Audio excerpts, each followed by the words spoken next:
man. Hey everyone, welcome to Super Gamecast. This is your place for video game and video game industry news. I'm Aaron Reynolds. I'm joined by Bronson Fiore. How you doing, bud? I'm doing good. It's been a good, productive week around the house. I almost got no video production or script writing done, but we're almost done with the house. You know, you got to take care of the basics, man. You know, we're here making content and doing stuff, but like, let's get our personal lives all set and ready to go. And you've been working on that house for a while now. Yeah, so I think that by the end of the next 2 weeks, we'll be like done until middle of next year. Fantastic. Oh, it's like you guys have just been working on it so long, and it still feels so long till being finished. But yeah, last time I was there, I was like, oh wow, you guys have actually turned this into a completely different house almost. The inside, at least. Yeah, I actually love that too. That the outside looks like just the most crack house you've ever seen, and then the inside is like this super nice, cozy gamer house. But that's the way to go, right? It's like you look at it, it's like this ain't the place to target, and then you go in, it's like, oh, okay, yeah, all right, well, that's the point. Exactly. No, you got to keep that front yard like that. You have to keep it confusing for the DoorDash people to be like, I don't know if this is the house, and I really don't want it to be the house. So I don't know, man. So I think you guys have the right idea. It's really awkward when I have like to use certain services. Like we do laundry pickup and delivery because it's like not that much more expensive than just going to the laundromat. Right. Right. Like, I think we did the math on it, and it's like an additional $20 to have them pick it up, do the laundry, fold it, and deliver it a month. Okay. And we're like, fuck yeah, that's well worth it. If you don't have to go instead of going to the laundromat, taking care of that, and then like having to hang out, watch whatever on the TV, or play that one arcade machine they have over there. And yeah, like that is well worth it monthly. So we go, so it's like really awkward when like, or like I'll have to have a package that I signed for, right? Right. Like I had to sign for our graphics cards, for example, because they're high ticket items, and like it's just a really awkward experience where like they can see inside the house and looks super nice. The inside of it is like, or the outside of it though, like the delivery guy is like looking around like, is this what the fuck? And I come out and I'm just like, hey man, and then just sign, and it's like, whoa. Yeah. So yeah, no, but yeah, a lot of housework. I'm hoping that once we're done with that, I can fully focus on, script shit. That's kind of the hope. Right. I did, we had one of our very tall friends come help us, hang the pictures. All right. In the office. And to help him, I bought a like $5 laser pointer on Amazon to point him to the spots. That's funny. I like that. Yeah. All right. Well, so, if it works, it works. Yeah. Well, yeah. Video games happened. We played a number of video games. We'll get to that hopefully towards the end of the stream. But some video game news happened this week. And we kind of need to go over it. So let's go ahead and transition over to that. First bit of news we got here. State of Play September 2025 for PlayStation happened, which I did not see this very much. I read about the releases, but I didn't actually sit down and watch it. Did you? Yeah, I was watching it as I helped as much as I could when it came to installing the wall shelves, and I just had to trust Tim to help handle the rest. So I was like, oh, well, hey, do you mind if I watch this while you finish that up? And he's like, oh, yeah, sure. I don't know. It was kind of disappointing. Really? Like, I thought the opening and the closing were both really strong. I think the new game by the Returnal people looks awesome. Okay. It looks super good. Soros. It's out in March. They ended the show with that. No, they started the show. Oh, they started the show with that. Okay. They opened with that. The Battlefield campaign, that's cool, but it's what you'd expect. Here, let's scroll down this. Let's scroll down this IGN article real quick. So Wolverine got some gameplay. It sounds like, or sort of. Yeah, so it's a mix of gameplay and cinematics. They showed this off. They showed this off at the very end, and it looks so awesome. Okay. It looks so freaking awesome, dude.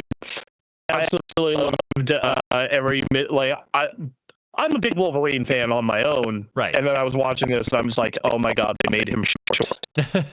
They made him short, and he looks angry, and it's violent, and it's just perfect. It's so goddamn perfect.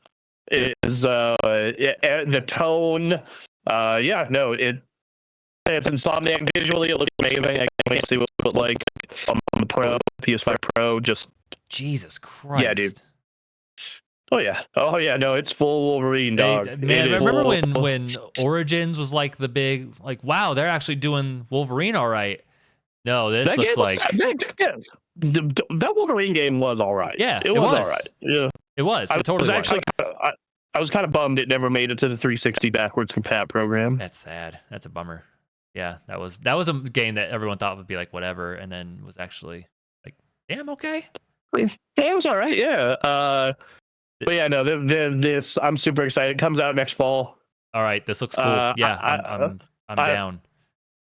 I'm hoping that it is a birthday release in my case because it's a fall game. I can see why people have been saying like this is not like a full-on gameplay. They're just like you're seeing basically just like takedown animations like from that Spider-Man has, and like yes, like that was my big complaint. Is like I wish I got to see more uninterrupted gameplay. Yeah. Yep. That looks cool though. But it looks cool. Damn. Looks dope. All right.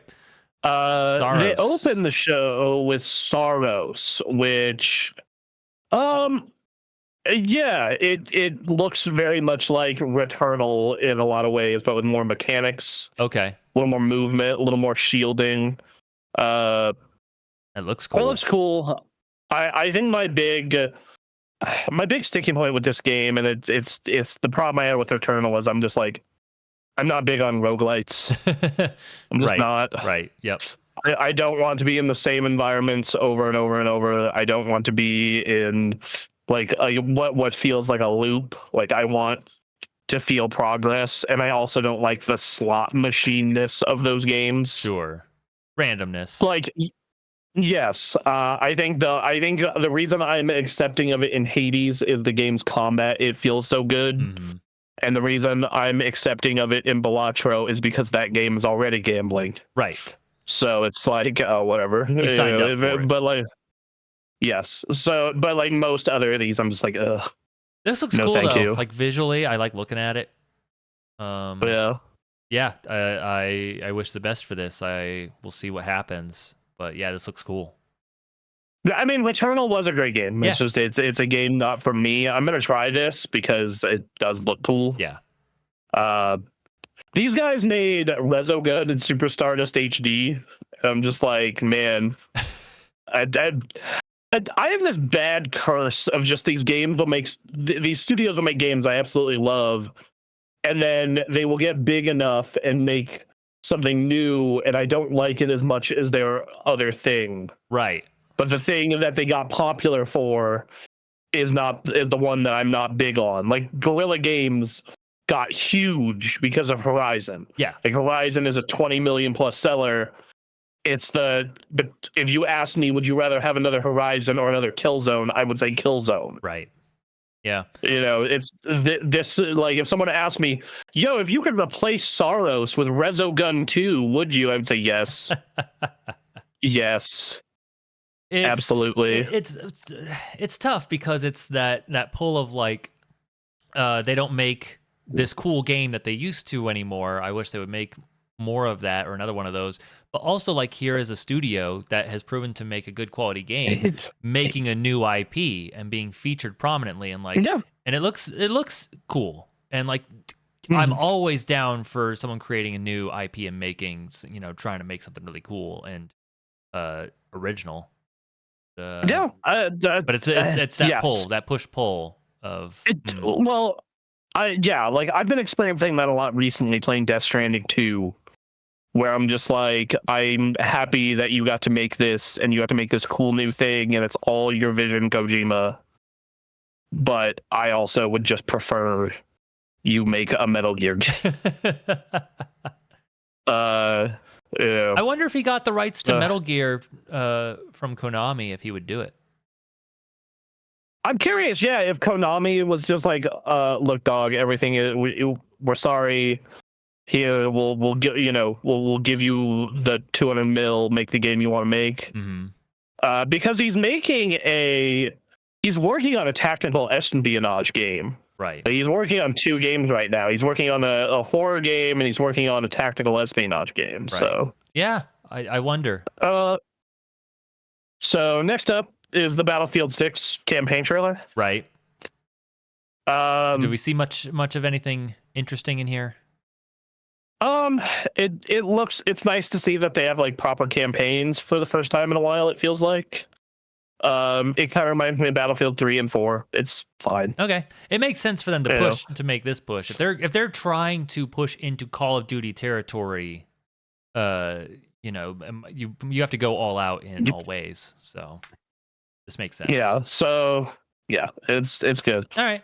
Neo 3 has a release date. It's more Neo. Okay. Zero Parades is a new spy fantasy game from the Disco Elysium people. All right.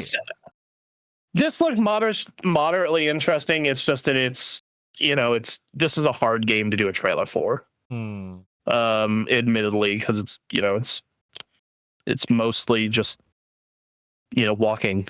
Yeah, it's mostly walking and and text. Yep. I think it'd be cool. It has a little bit of a Clue vibe to it, but it's just you gotta.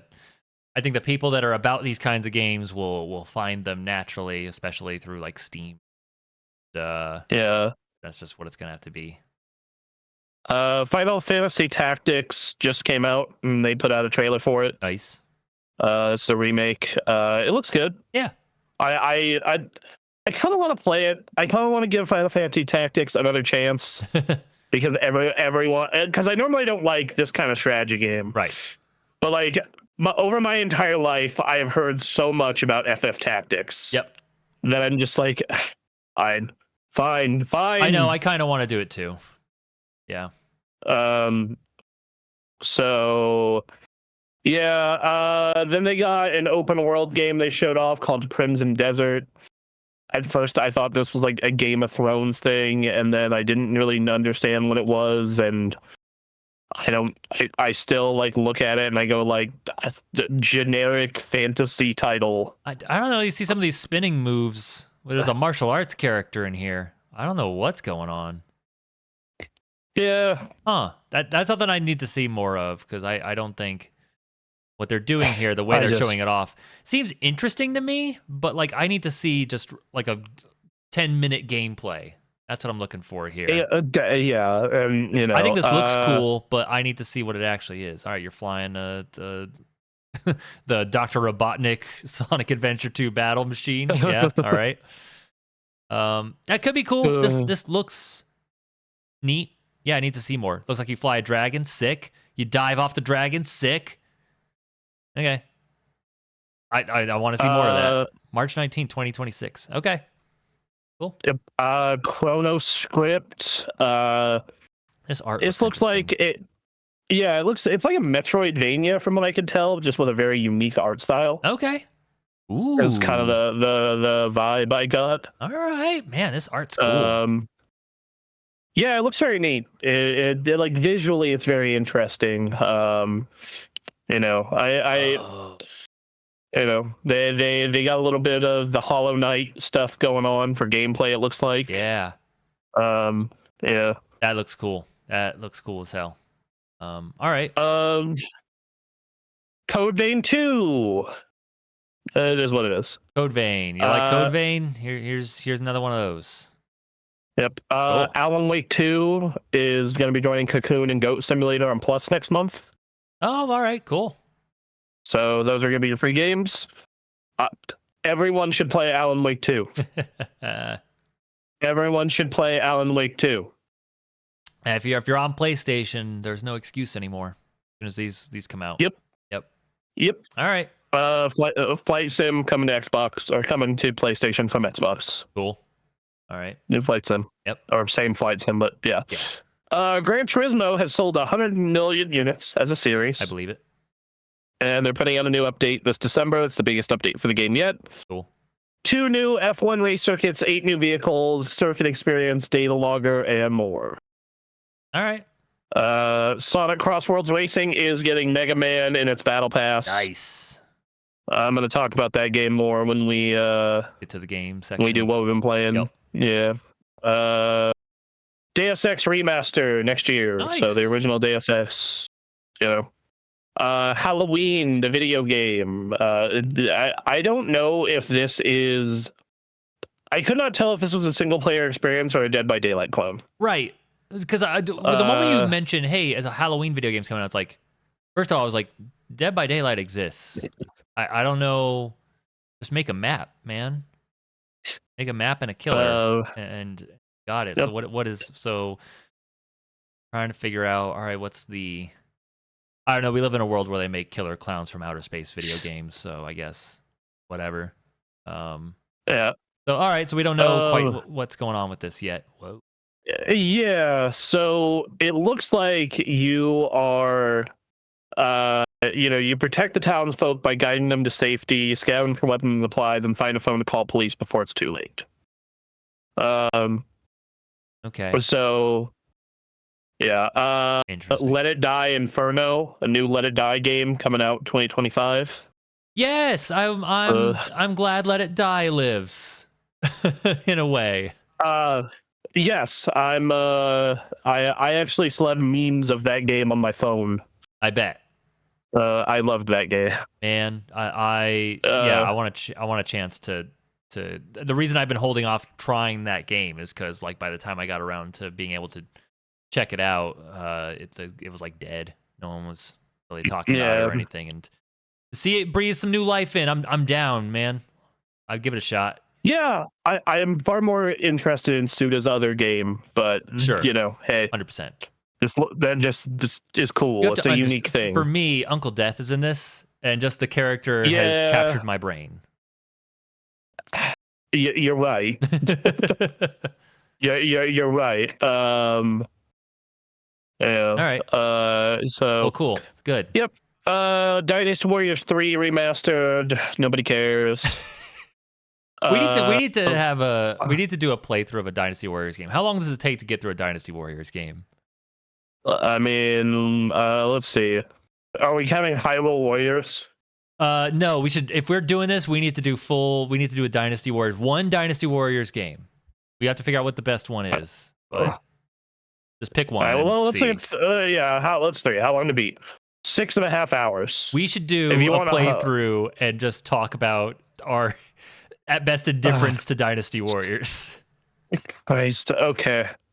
I want to try. I want to play it and then have you reacting. I think I'll commentate. Yeah.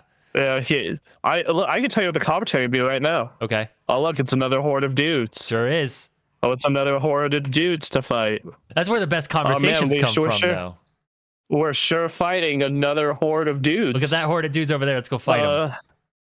Yep. All right. Still going. Wow. All right. Last Epoch. Last Epoch is. Yeah, so this is an expansion to the base game, which they're coming out together on PS5. This is basically a Diablo clone. So Diablo-like. Okay. It's fine. Most people tell me it's okay. Most people say you're better off just playing PoE. Right, but, right. If you're done with Path of Exile and you're done with Diablo, then here you go. One. All right, cool. Yeah. All right, looks well made for what it is. Let's see. So, Seven Deadly Sins Origins tells an original story in the world of the manga/anime. Okay. This seems like a pretty standard action adventure game in the world of Seven Deadly Sins. All right, yeah. if you want to play an anime game, it looks like they've made an anime game. Yo, do you like 7 Deadly Sins? I've been meaning to check it out, and I never did. I watched the first season. It was pretty good. I fell off during the second. Oh, damn.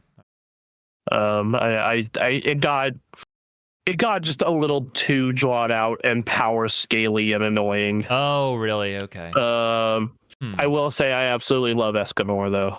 Okay. Escanor is the shit. Cool. It's God of War's 20th anniversary, and they're doing a special controller for it. Oh, look at that! Look at that little, that cute little Kratos controller. That's fun. Yep. All right. And then they have wireless speakers now for computers and your PlayStation. How much is it? Oh, we don't have a price yet. It says here. Yeah. Yeah. I was missing having computer speakers yesterday. Went running around doing chores, and I don't have proper speakers. Yeah, that's actually something we've done with this house. Like, we have some sort of speaker in every room, basically. I mean, we got a home pod in the kitchen. We got the TV soundbar and the record player speakers in the living room. Yeah. We got the soundbar and both our computer speakers in the office. Well, I guess I stand corrected. The bedroom doesn't have one, and the toilet doesn't have one. Yeah, so it was. I'm still my brain has been altered by my friend who had a Bluetooth speaker system where he had a speaker in every room of his place, and it would be all connected. So you would play your party music, and that music would be in every room you went to, and it was kind of awesome. So if I lived in a bigger house and had more money, I would absolutely put a home pod in every room. Yeah. And the reason is because you can have them all sync up to all play the music at once. Yep. But also you can treat it like a PA system. Yeah. With your phone. Yeah. So like I could literally, like, let's say like Phoebe's in the kitchen and I'm busy with something, right? Uh-huh. I can literally pull up my phone and like be like, hey, blah blah blah blah blah. Just letting you know this is happening. That'd be pretty good. It's really that'd actually be pretty good. I was thinking of like someone going to the bathroom and then you being like, Steve, the game's back on. Get off the shitter. It's also pretty good. Yeah. That said, this house is too tiny for that. So we only have the one in the kitchen primarily. Yeah, we have the one. The only time it sucks to shout here, and this has been the use for it. I've used like a couple times so far, which has been like, both air conditioners are running and you can't hear shit. Ooh. So we're coming to the end of that time. Yeah, you can shout now, but yeah, it's really goddamn annoying. For so like I guess 4 months that's out of the a year, way 5 around months. Yeah, like half the year almost. Yeah. Like from basically late May through late September, early October. Yep. Well, that's cool. I bet it's going to cost a buttload, but who knows? Probably. And it's Sony hardware. It's always expensive. Yep. So anyway. Cool. That sounds like that's the showcase, which for 35 minutes, I think, some things I don't care for, which, that's every showcase. Some things that I find interesting, but I kind of need to see more of. Yeah. And then, a couple neat things I am interested in. I don't know. It's pretty decent. I don't know. Yeah, the only things that really stood out to me were like Saros and Wolverine. Those were the kind of two things. So I'm like, yeah, that looks awesome. Like Wolverine and Saros are absolutely, front and center. Battlefield 6, understandable. Yeah, I mean, I'm excited for Battlefield 6. I haven't pre-ordered. It's just that it's it's a known quantity at this point. It's like, just put the game out. Man. Yeah, like Anyway, we got other stories to go through, but that's what's going on with the state of play. They got games coming. Yeah. So next news story is PlayStation related, though. Oh, look at that. All right. Yeah, that's right. So they're saying PlayStation trophies will now unlock the ability to purchase real life merchandise of some franchises. Now, I I believe this news story says that starting with the Ghost of Yotei, correct? Yes. So starting with Ghost of Yotei, and it's it's Ghost of Tsushima. Oh, Eventually, okay. yeah. So if you've earned the platinum trophy, it'll allow you to purchase a special shirt. And then if you've earned the Mono no Aware gold trophy, you can purchase, it looks like a what is it? A connected account by God, I'm trying to figure out what this thing is. I think it's like a pendant or like a ring. Yeah. But yeah, you can buy a shirt. You buy a shirt are available now. And a pin are available now. So it's, yeah, I don't know. That's cool. I think from our time playing Destiny, I think being able to get physical items that are like locked to achieving something is really cool. I absolutely love that in Destiny. I wish Destiny, I liked it enough to bother to go and do those. I will say. Oh, go ahead. I wish they were doing this when Spider-Man came out. I would have loved to get a Spider-Man shirt or pin. So the fact that they're doing this for Ghost of Tsushima makes me think they're gonna go back and get some. I'm assuming it's gonna be specifically Sony exclusive, Sony, studio probably games. So I would imagine Spider-Man, some Horizon, God of War. What are the other games? Because I'm looking for one that I want to get. Gran Turismo. Returnal, Ratchet and Clank, Demon Souls. Right. How fucked it would be if they did Bloodborne, just like bastards. I want them to start rubbing it in. Yes. I want them to make it a meme. Do it. Just like, yeah, you got all this stuff. Like Insomniac posting about Resistance. Like, just do it, man.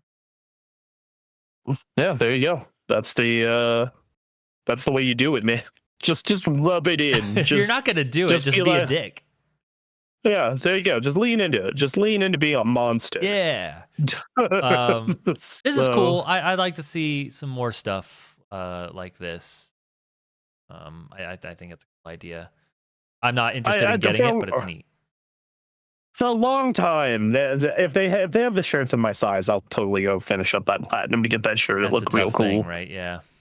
Yeah, no, I have wanted them to do physical rewards or like rewards for achievements and trophies, basically ever since they came out. Mm-hmm. So I think this is genuinely a great idea. Yep. I don't know how people feel about trophies or achievements. It's something that like appealed to me briefly, like gave me a little more motivation to try and like fully complete a game's achievements, but that didn't last long for me, and I really don't care now. So this is I think cool. I think it's so person to person specific. Right. Like I know my girlfriend will try and 100% or get as many achievements as possible in every game she touches. Nice. Wow. I think she has the platinum, or she has it on Steam, so the 100% in Cyberpunk. Okay. I'm pretty sure she does. Yeah, she's nodding. Okay. Yes. Wow.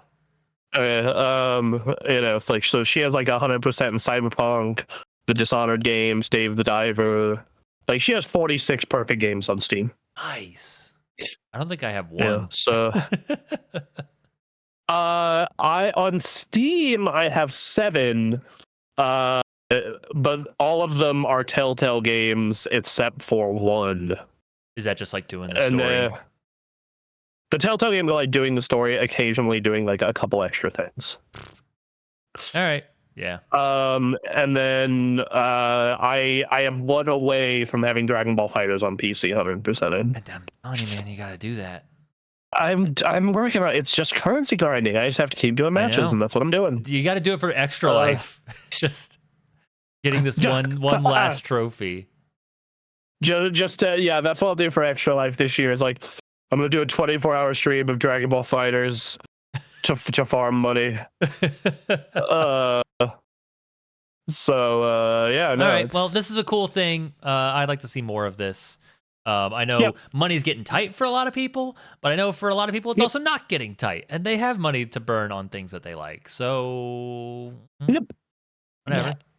Of all the things to be spending your money on, like if you like buying game and stuff, I think this is a cool thing to get. Yeah, and hey, sure, it's something you can use at least. Absolutely, yeah. You can wear your shirts. There you go. you sure can. All right, we're gonna move on to Nintendo here. Doug Bowser is stepping down from Nintendo of America as president and COO. Is he still sticking around? No, he's gone. He's gone. He's leaving. Okay. So he's leaving for good. Yeah, he wants to retire, go spend time with his kids.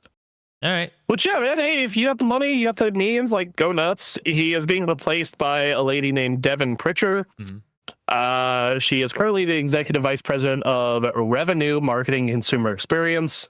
She joined Nintendo 19 years ago and is described by the company as a longstanding member of the NOA leadership team. Sure. She will be joining the NOA board of directors and become an NCL executive officer. Along with Pritchard's promotion, Satoru Shibata, the former Nintendo of Europe president and current managing executive officer, corporate director, and member of the NCL, Nintendo's Japanese arm, will join Nintendo of America as its CEO while continuing his role at the NCL. So, yeah. All right. It seems pretty standard. All right. Yeah, Doug Bowser was there for a while. It was fun to have a guy named Bowser running Nintendo of America and be the face of some heinous stuff that happened at Nintendo. He should have leaned into it. No, that man just... There's something about people who are born for corporate, just like... They're like, this is something like, so I've been watching a lot of finance stuff recently and a lot of corporate stuff recently to properly learn how to use my money. Okay. And there are very few corporate leaders I would say are charismatic. Right. Like Reggie was genuinely charismatic. Yeah. Satoru Iwata was very charismatic. I don't doubt there was not charismatic. No. He was not. Which is not his job. I think, but yeah, like no. It just helps. But it is a big boon if you can have that, especially for a company like Nintendo that is so just trying to be your friend. Is what it feels like their media is. It's like Nintendo is very much like, hey, we're trying to be your longtime buddy. Right. Longtime buddy, gonna put you in prison. Yeah, exactly. Indentured servitude. Yeah. No, I don't know. They're your long-term buddy until you try and steal their shit. Then we put you in jail for good. Speaking of stealing from Pokemon or Nintendo rather, the Trump administration's being a bunch of dicks, which is to put it very lightly. And took the Pokemon Gotta Catch 'Em All theme and set it to kidnapping people. Yeah, so they did a video on TikTok where on the White House, I believe it was the White House TikTok, which showed ICE agents, like rounding up people, and they set it to Gotta Catch 'Em All, the Pokemon theme, with like Pokemon spliced into it. Right. Like that's what it was. Mm-hmm. And and they Nintendo had things to say about this, or I guess not Nintendo, but the Pokemon company. Right. So has responded to the use of Pokemon TV hero Ash Ketchum, the series tune, saying, "We are aware of the recent video posted by the Department of Homeland Security that includes imagery and language associated with our brand. The Pokemon Company International said our company was not involved in the creation or distribution of this content, and permission was not granted for use of our intellectual property." And then, however, the corporation's former legal chief told the IGN yesterday that they wouldn't touch this. So, yeah. One of the reasons that was cited that they probably are not going to touch this is because a number of people in that company are in the U.S. on green cards, and so they might get sent to a concentration camp in America if they go too hard. Yeah, and another reason that he cites is this is a company that is just like they want the brand to be the brand, and they don't want to have any politics or anything really attached to it. Well, right, they don't want to. I mean, look, man. I don't know. I think there's a line. I think there's a line where it's not politics, and it's like you should be fucking cool people. Don't take a stand against not cool people. Yeah, but you see, some of those not cool people also like Pokemon and want to buy Pokemon products. And we don't want them to not buy Pokemon products anymore. So that's why we're doing this. Yeah. Did I just make you sad? I'm sorry if I made you sad. It's not sad. Oh no, it's the other direction of just like I can't say what I want to say. I don't. No, go ahead. No. Pop off. I'm fucking. Pop off. Fucking. Pop off. It's this video game. It's what this is doing in the video game world is like the problem across, corporate America and just largely America in general, of like not knowing how to stand up to assholes, not completely unwilling because of the threat of losing profit. Like, what is the point of living then? Like, why are you breathing? Why are you doing this? Like, why do this? You're going to live for profit. Well, okay, so because it doesn't affect them, for one. That's why. And with money, you can exchange it to live a great life. There you go. Until they come for the people on green cards anyway. Yep. Oh, absolutely. Like, we know the long-term part of this. Mm-hmm. They just aren't thinking about it or don't care, or they're, like, oh, they won't come for me. Because they're incentivized by profit to not. Yeah, like 100%. Yeah. Like we know where that goes. Mm-hmm. We know. It's just like they think, oh, well, if I'm making a ton of money and they're not going to come for me, so fuck it. Doesn't matter. Which, that's obviously incredibly flawed logic, but it is what it is. It's, speaks to a lack of character that is required to work such corporate jobs as well. Yes. And then there's the other side of this as well, because I don't want to shit on everyone who works there, where it's like, yeah, dude, I got a family to feed. There are people on the lower end of that I totally get. But as you go higher up and you have more and more say in what's going on, you have less and less of an excuse. That I do agree with, but like the people who have that level of say in a like corporation the size of the Pokemon Company have responsibility to the people below. I understand.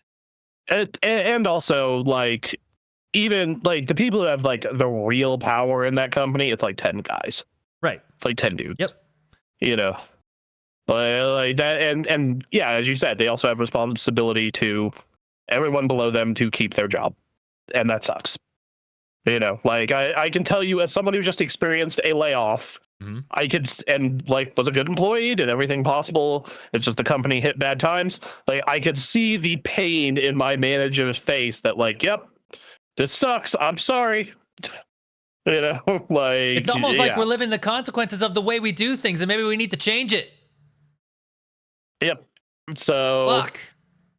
Anyway, Nintendo only swings on people using the image of Pikachu for a tournament. I also think Nintendo swings on other corporations, but they don't want to fuck with governments. Well, governments Is too the clearly is the don't vi- give a shit about the law, and they'll just deport people, before the judges yeah can say no. yes. Like if this was another administration, like I'm sure Nintendo would have been out here being like, bet dog, bet, Maybe. but Certainly more than and then this. it's also not entirely Nintendo. Remember, Nintendo only owns a third of Pokemon. Right, right. Like that's another part of the Pokemon machine that is hard when it comes to legal shit because it's not just Nintendo, it's the Pokemon Company and Game Freak all have to say, Yeah. yes, we do want to go to a legal lawsuit against the US government. Mm-hmm. That sounds amazing. I mean, they would win if the courts made sense, but they don't. Yeah. So, Absolutely. yeah. It's so bad times right now. God damn it. all right. So, speaking of times being bad financially. Financially, for sure. This news, man, I don't know. I understand, but also, yeah. So, Xbox, and you had to know they knew these prices were going to be bad. That's why they waited to the last possible second. well, these were rumored a while ago, right? It was roughly this, or was it 500, 900? It was 500, 900, and then it was 550, 1100. Oh God. And now it's landed on 600, 1000 is the final price. Which, okay, 600 for the base model, that's not horrible. That's the Steam Deck OLED's 550, the Switch is 450. Mm-hmm. Like not horrible for the base model. That high-end model, that's crazy. I need to see this. They need to have like the old, at a Best Buy or a GameStop where they had them on display so you could try them out. They need to be showing this off. They probably will because they had the original Ally and LAX at Best Buy. Really? Okay. But that's that like it's so here's the thing. I'm gonna give you a breakdown of like the power on these. Yeah. The regular Ally, the Xbox Ally with the Z2 regular, a Z2 non-extreme is about as powerful as a Z1 extreme. So it's better, but it's not much powerful than the current Ally, if better at all, or or any incarnation of the Steam Deck. And then as for the Xbox Ally X, we don't have the final performance yet. It's about 20-25% faster than what you're getting out of a Steam Deck or a Ally X regular. But that's not going to affect performance in games too much, in all honesty, at least from what we've been seeing. And in testing it on other machines. Yeah. And out in what they speculate the performance will be. And then the other stuff is like, okay, new custom OS, that's kind of cool. Apparently it's very comfortable to hold, even if it's a gigantic monstrosity. That's nothing new what for else? Xbox. They're fine. Yeah. And then like it doesn't have an OLED screen, but does have a 120 hertz screen. Okay. And then I'm trying to figure out what I don't know what the selling point here is beyond it has a fancy OS that other machines will be able to have soon. In fact, some do have the preview build already. And then extra horsepower that is nice, but not necessarily a huge console style jump. So yeah, the difficulty here is that the base model is still one of the more expensive base models of what you're getting for PC handhelds. Yeah, it's about where a regular Ally is. Right. So it's like, and those do go on sale. This probably also will hit a sale after a year. Sure. But like, and here's the thing, the base is, it's like not that much better than what you get out of a regular Ally. So if you were someone like Ray or Ethan who bought one of those, it's like, who gives a shit? Well, right. Yeah, I kind of rely on you for this because I always struggle to imagine the size of the PC handheld market because I don't know how many people are getting these. Okay, so as of right now, it's still fairly small and niche. It is mostly really core gamers who are getting them. Like people, almost everyone in my circle has one. Okay. Like Anthony has one, Ninja has two, Ethan has one, Blasian has one, I have one, Ray has one. Pretty much almost. I think that you, Duncan, and Emily are the last holdouts. Emily, I understand she plays entirely on console. Duncan just doesn't play on handhelds like that, other than Switch. That makes sense that you wouldn't buy one. And I don't have money. and yeah, you don't have money. So I get it, but like it's just it's very niche and growing. Mm-hmm. Though it's grown every year, and it's getting more popular. Like every single month, I see someone I know wanting to go out and buy one of these, some version of it. Right. It's just that I think that most people have a spending limit when it comes to what they're willing to spend on hardware entertainment. Yep. Like, and that limit, as I've said on other podcasts, other videos, is about $600. Okay. All right. Like, you look at the most popular video cards on Steam. They're all video cards that were $600 or less. Mm-hmm. Most consoles under $600. Traditionally, just $600 seems to be $600 or less seems to be the sweet spot for most people. Right. Yeah. So the other thing that's bugging me, and I don't know how many people this would bother, is like the Xbox as a brand is underwater for me after everything that's happened. Well, that's the biggest reason I'm not buying one. Right.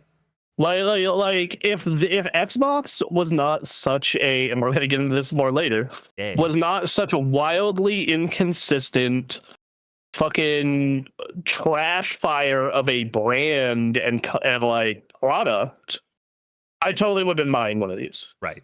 Because I love handhelds. I love this space. I think this OS has a lot of potential to be really cool.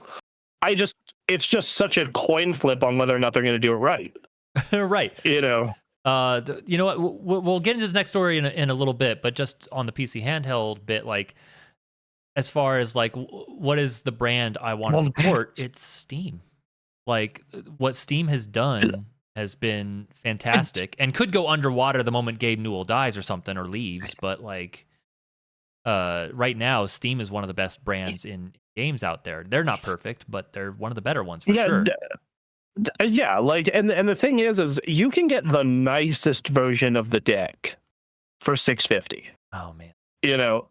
Like that's the nice that's it has the nice screen, it comes with a case with a liner, you get it's like it's great. That's the one Anthony and I bought. Yeah. It has the anti-glare glass. The middle version of it is $550. Right? And then currently there is a sale for the base level LCD Steam Deck, the original one with $256 for $320. Man.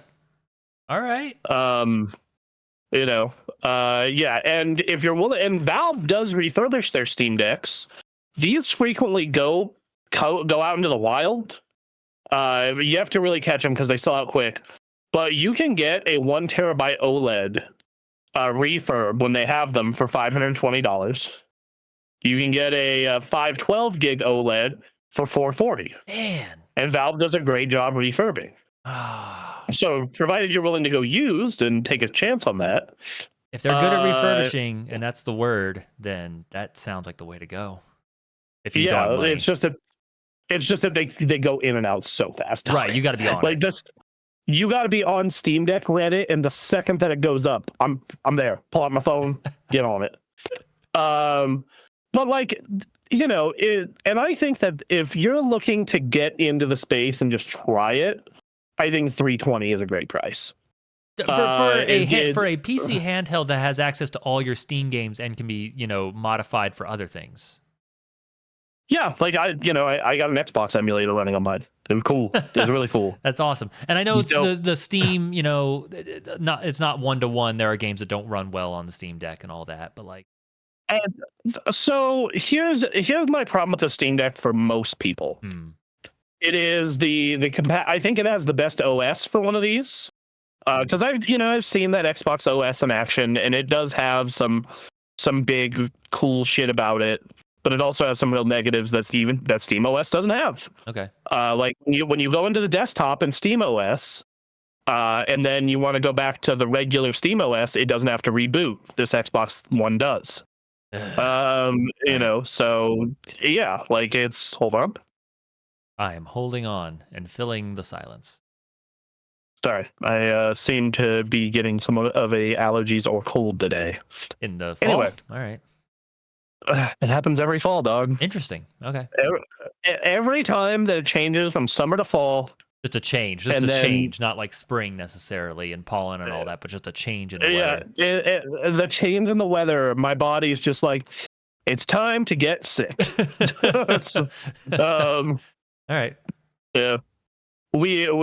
So anyway, so the big problem with the Steam Deck is even though I think it is the best handheld OS out of the PC handhelds, it has the big compatibility problem. Right. And I don't mean like, anti-cheat games. Like if you want to play COD, you can't play it on a Steam Deck. It is a broader issue of like some games say they're deck verified, but they run like shit. That is a big issue on the deck. Some games have the issue of they say they're not deck verified, but they run fine. Like there's the issue of it says playable and text it, but it has insert problem that you have to read, right. But it's actually entirely fine. It's this like just a giant amount of just says problem, not problem, or says no problem, big problem. Right. Like Baldur's Gate 3 was listed as deck verified forever. Mm-hmm. You can play Baldur's Gate 3 on a deck. But the problem is you would get to Act 3 and it would run like total shit. Huh. It would just be entire because there's just a lot more stuff going on. Right. In Act 3. Okay. And then like in general, it was kind of blurry. But they put out a Steam Deck patch this week. And according to Anthony, at least, he's like, oh yeah, it runs so much better. It looks so much better. It's like they nailed it. Okay. The deck patch is great. So that's happened multiple times where eventually a deck/PC handheld patch comes around and it's fine. Yeah. So that's another thing that is. So like me, when it comes to using my deck and finding if a game actually runs well or not, I use ProtonDB, which is like a giant database to see if a game runs well on Steam Deck and on Proton. Or I use this website called Steam Deck HQ, which it's a reviews website, and they review if a game runs well on Steam Deck. And if it runs exceptionally well on Steam Deck, it'll get an award called Best on Deck. Nice. So like the Final Fantasy Tactics just came out, it got Best on Deck. Cool. What's another big game from this year? Let's see. Like Sonic Cross World Racings did not get Best on Deck. It said they're like, it drains battery pretty hardcore. Ooh. Which is my experience from playing it as well. Damn. So yeah, like it's one of those things where I think that this is I think that this is the biggest issue with all of these is just it has the PC gaming problem, but even worse. Because like nowadays, if you buy a gaming rig and you're just using it for video games, you'll get a playable enough good experience most of the time. Mm-hmm. Unless it's a game like Borderlands 4, which I'll get into. Yeah, we'll get into it here soon. But if you're playing if you're like wanting to play on these systems, it's like there's just so much extra legwork that has to be done. Right. And I feel casual mid-casual is not like I had that experience happen this week with a laptop. Like Ray Ray subscribed to Game Pass, expecting he'd be able to play Viva Pinata on his PC via the Xbox app. Mhm. And then I had to let him know, oh, you have to stream that one because it's a console only game. And he's just like, what the fuck? Dude, I'm on hotel internet. And I'm like, yep. Good luck. Good luck. Have fun. And like it, and Duncan said, well, how often is that actually going to happen? I'm like, I just saw it happen in real time, man. And that's the thing. Like, as someone who knows about this space, I go into it fine. Like I have proper expectations for how these games are gonna run. Right. Oh yeah, this Metal Gear Solid 3 Snake Eater, the remake runs like kind of poo poo on deck, or like I got it to run fine, but to make it run fine, it looks like the PS1 edition of the game. Yeah, okay, that makes sense. Yeah. Versus like I play Street Fighter on it and it looks and runs great. Mm-hmm. Well, yeah, Street Fighter's not that intense of a game. Same with Sonic Crossworlds, not that intense of a game. So it's like, I think going into these with proper expectations also helps. Yes, but like giving that to people who don't know the space and are casuals to the space, like, difficult.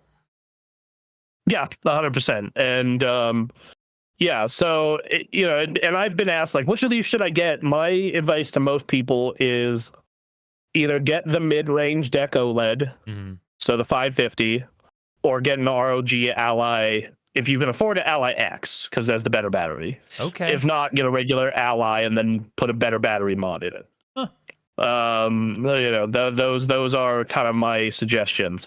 But I and this all depends on what you want to play.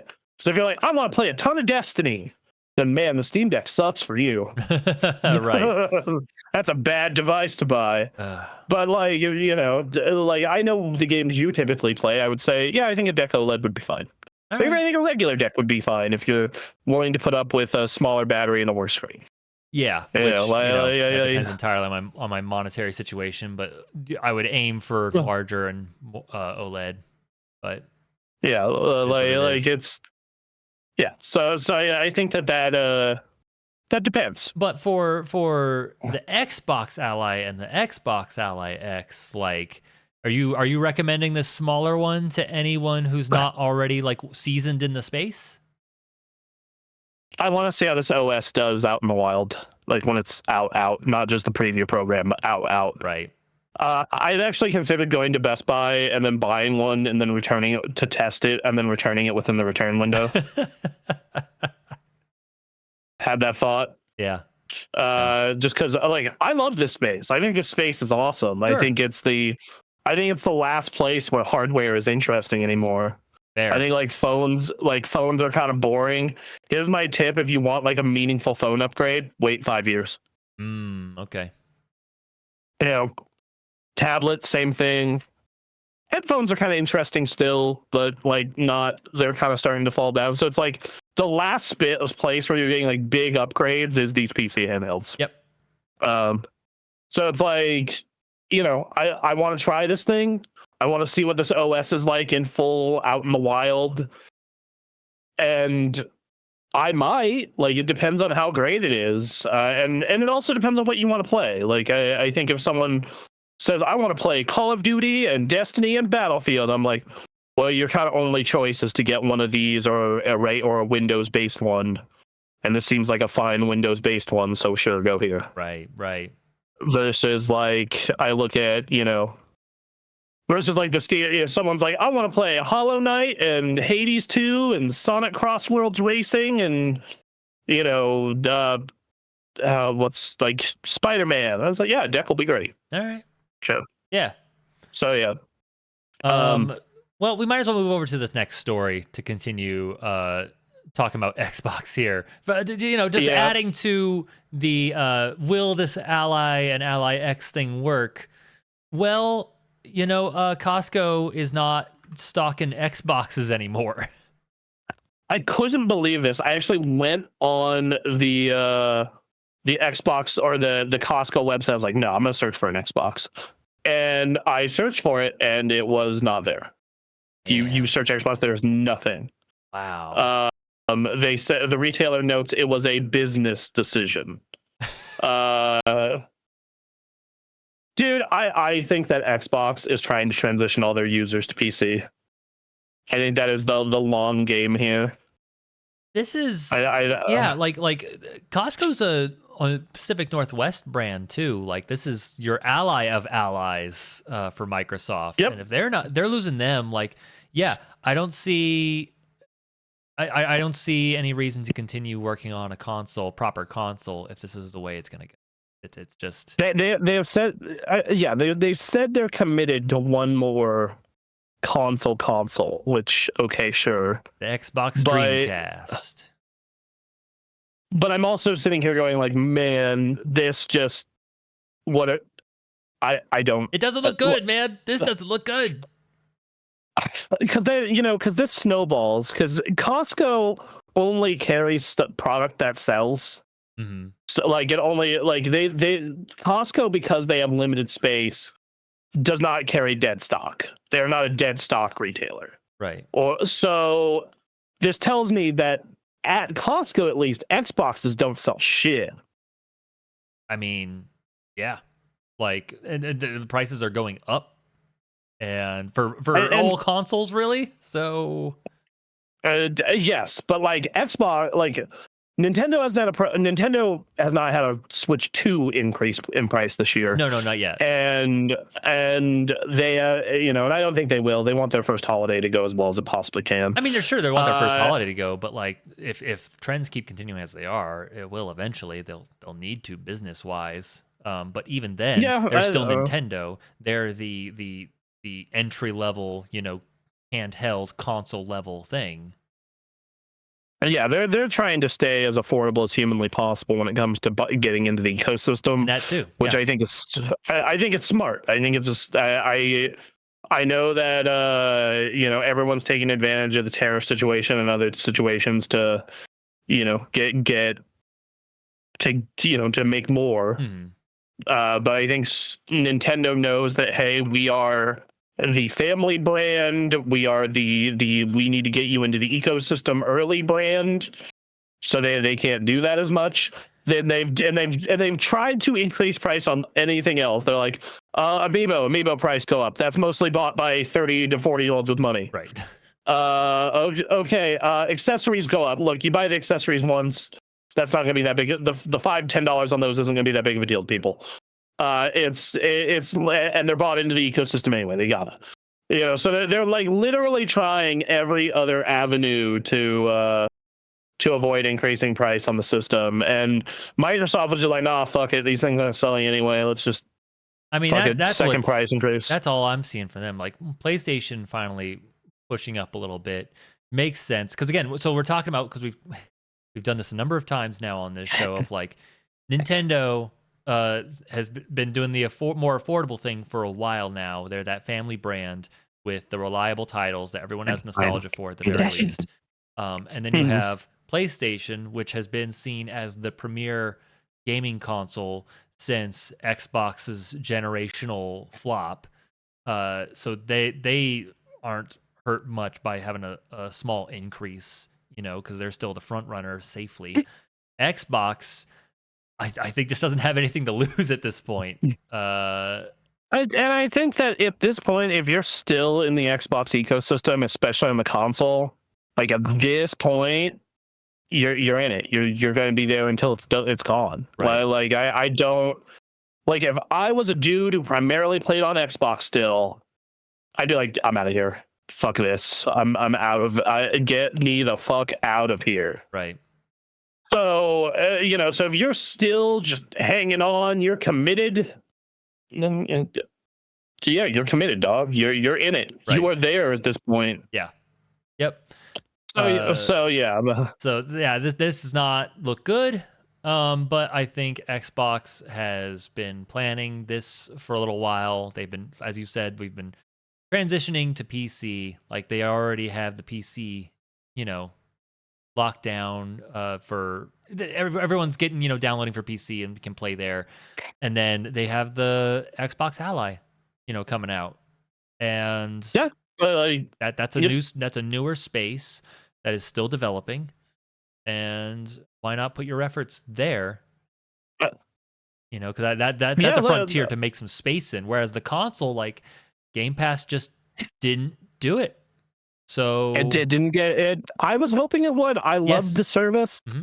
I loved my Series X and my One X when I was using them a lot from like 2017 to 2022.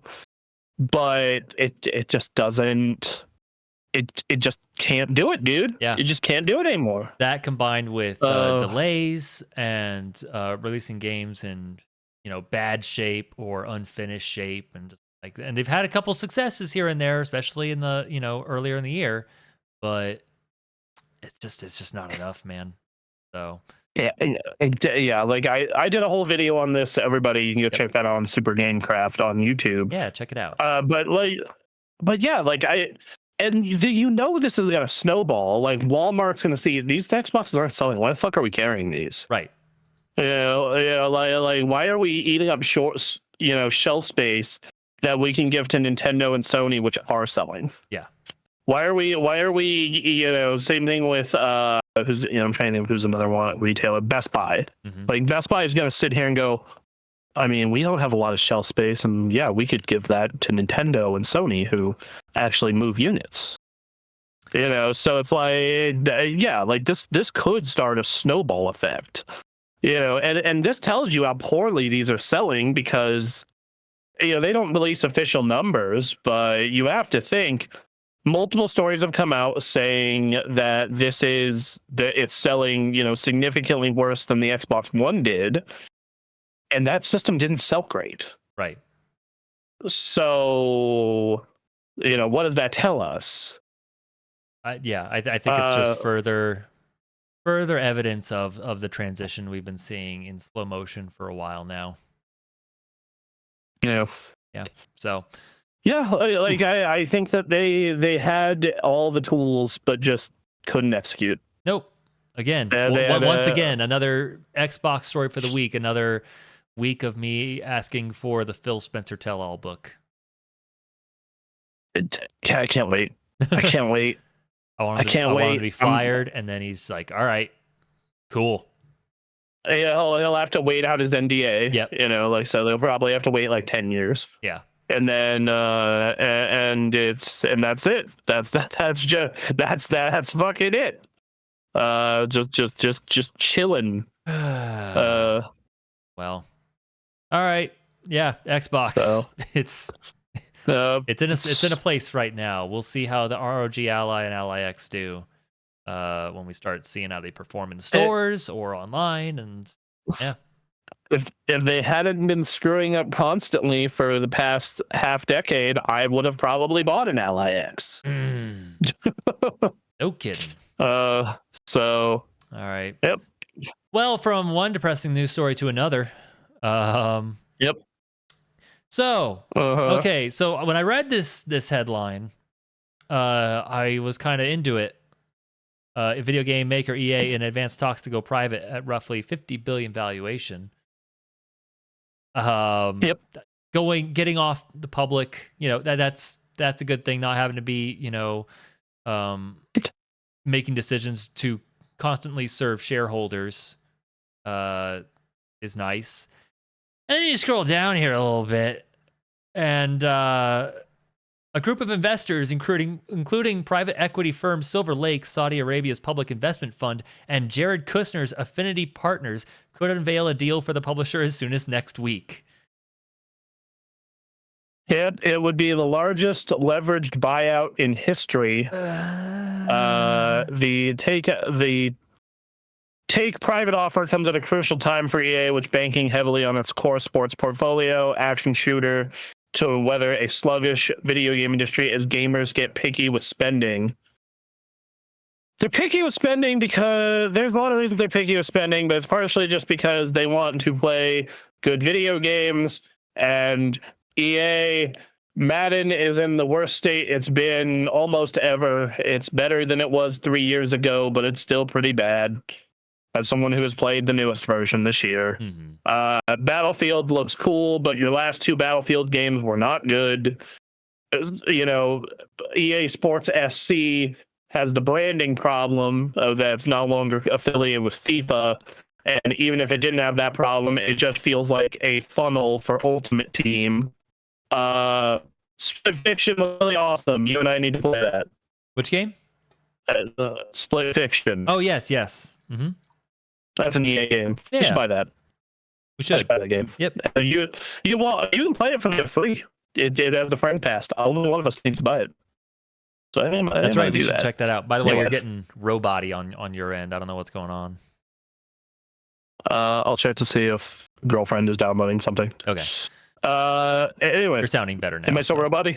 You're better. Okay, weird. All right. But yeah, so like outside of Split Fiction, they don't have a lot of positive sentiment right now. And then, beyond Split, and then like Battlefield might do well, it might not. We don't know. Right. They're putting a lot of effort into it, a lot of marketing. We'll see. It looks cool. The beta was good enough to convince me to pre-order. Right. So there's that. It has some momentum that it would have to really mess up. So, but yeah, this isn't good. And then this is Saudi investment, which some people were pointing out, like these are guys who are big on trying to make esports happen. They want to make tournaments and have people come to Saudi Arabia to do tournaments. And I wonder if that's gonna influence how they handle this. Look, if the Saudis fix Madden, I'm not against it.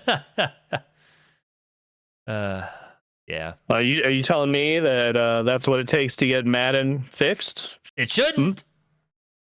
God, man. The kind of clown world I live in. It's just like, how did your American football game get fixed? It got bought by a Saudi Arabian investment firm. So unreal. Yeah. Yeah, this could be a problem. We're just gonna have to see. The deal's not done yet. So yeah. And obviously we all know the private equity thing. The private equity part of this with Affinity Partners and Silver Lake, they're known for buying stuff, gutting it, and then selling it off. That is a reality that could happen here. Yep. The big thing for me looking at this news story is Skate. It just makes me worried as hell. I'm concerned about EA's overall back catalog. That's where my hey man, if they sell it off and some people can actually use it and like make good games, that'd be cool. Yeah, and then I don't know, maybe 2K can start making football games. Ooh, that would be nice. Somehow I doubt it. I think Madden and FIFA will stick around. I think people buy those by the millions, regardless of its quality, and participate in Ultimate Team. That's why they bought it.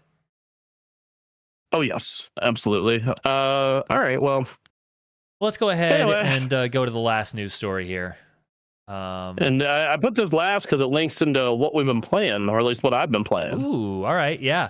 What happened here? Days before release, Borderlands 4 indefinitely delayed on Switch 2. What happened? Yeah, it was supposed to come out October 3rd, but it has been delayed indefinitely, saying we do not take this decision lightly, but we are committing to ensuring we deliver the best possible experience to our fans, and the game needs additional development and polish time to do that.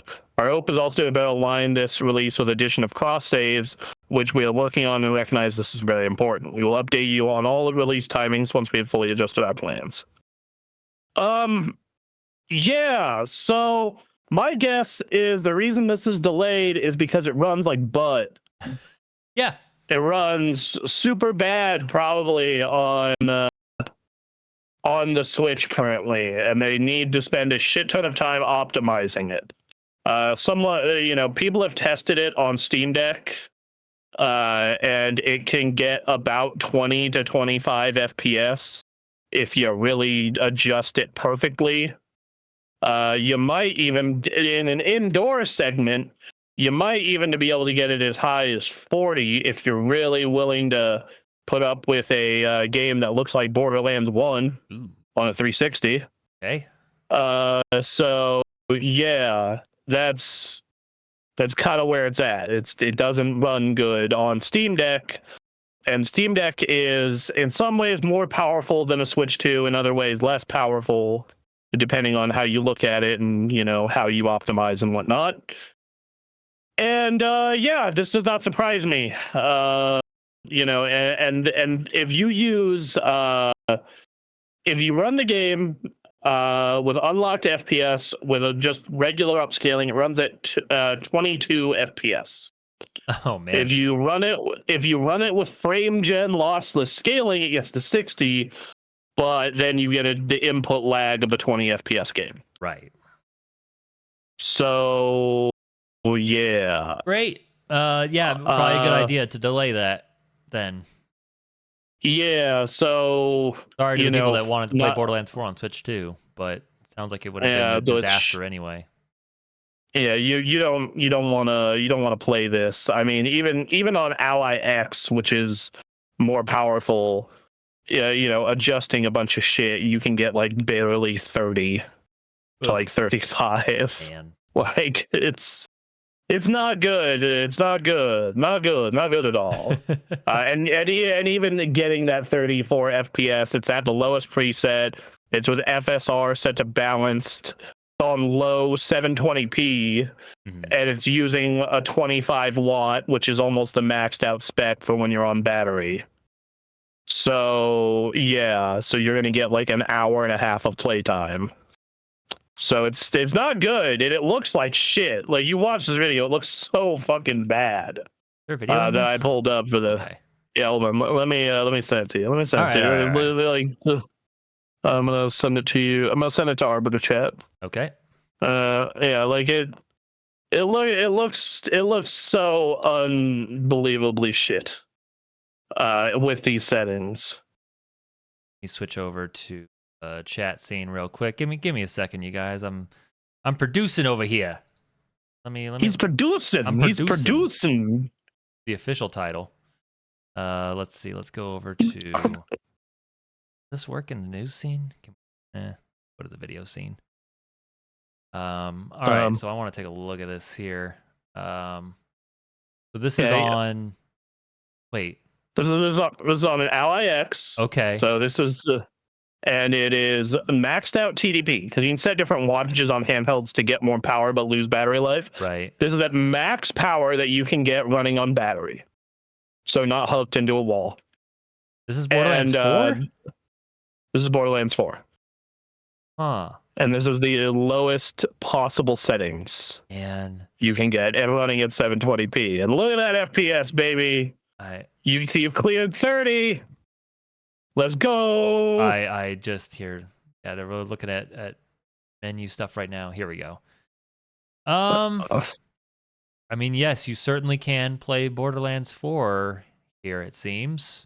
Oh, this is the 1080p preset, so it's below 30. Excuse me. Okay. Well, when he moves to 720, when he moves to 720 and 900, you can get above 30. Okay, but good. Look, it's crunchy. Okay. It's so crunchy. Oh yeah, there's 720, baby. Yeah, there you go. Yeah. It's probably, it would be rough to get, to have your modern handheld, and then this is what is on it. Yeah, so wait till my stories from what we've been playing. Oh, all right, yeah. Yeah. Good call to delay the Switch 2 release. Yeah, because and there have been some Switch 2 miracle ports. Like, you look at Star Wars Outlaws and you look at Cyberpunk on Switch 2. Like, holy shit, those look as good as the Series S version. They look fantastic. Right. So, it can be done. It's just a matter about putting the resources in, which I'm hoping Gearbox does. Which, especially after the massive amounts of flack they got for... they got a lot of flack for, what was it, PC issues? Yeah, even console issues, like PS4 has a memory leak. Oh, good. But not PS4, PS5. All right. PS5 has a memory leak, so the longer you play it, its FPS starts to tank, and eventually it freezes up. Very cool. You have to reboot the game. Very cool. Wow. Yeah, so real real good they delayed that. Glad they did. Yep, good call. Glad they did. It was a good, smart move. I'm glad they did the right thing there. Well, so because I was in the Nintendo Pals Discord and they were talking about this. I'm like, I am playing this on a very, very powerful PC. This was a very good decision. So, yeah, which I guess we should get into what we've been playing so I can talk about. I figure we might as well start talking about Borderlands 4, huh? Yeah, so Duncan was telling me about the technical issues, and very similar to how you need to play a controversial game, like a split opinion game. If a game has technical problems, I immediately want to check it out and see what it's all about. All right. Yeah. And my girlfriend and I have been looking for a good co-op game to play. And Borderlands 4 seemed like a perfect candidate. And her brother said it was a lot of fun. And in all fairness, before I crap all over this game, I do want to say, when it was working, we were having a super fun time. Okay. And it is a perfect game to play with some friends or your significant other and murder a bunch of shit. Cool. You know, with some good humor in between. So that is, and it looks decent. Right. But it does not look good enough for the absurd amount of technical problems. Okay, so to put this in perspective, my girlfriend and I are running on a pair of computers with 9950 Ryzen 9, 9950 X3Ds, yep, a 5080s, 64 gigs of DDR5 RAM at 6,000 megahertz, and 1,000-watt platinum power supplies. Right. These are about as good as you can get. Though there's only one thing, and they're installed on Samsung 990 Pros. Literally, these are about as mainstream hardware you can get. And then on top of that, they're also like the only thing you can upgrade on this system reasonably. Oh, and an X870E motherboard. Right. The only thing you can upgrade on this is going from a 5080 to a 5090. That's it. That's like the only thing that could be better about this machine. Okay. All right. Yes. And they're both water cooled. They run completely cool.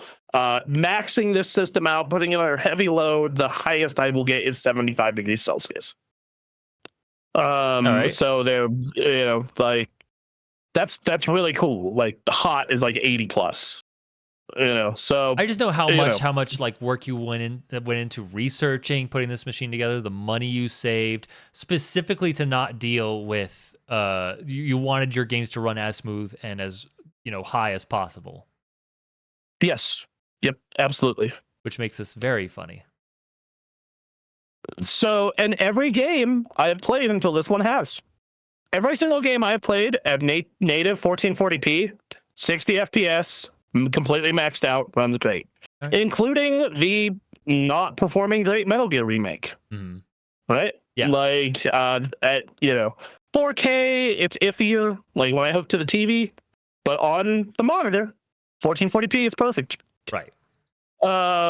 So this game, Borderlands 4, at native 1440p, everything maxed out, cannot hit 60 FPS consistently on my computer.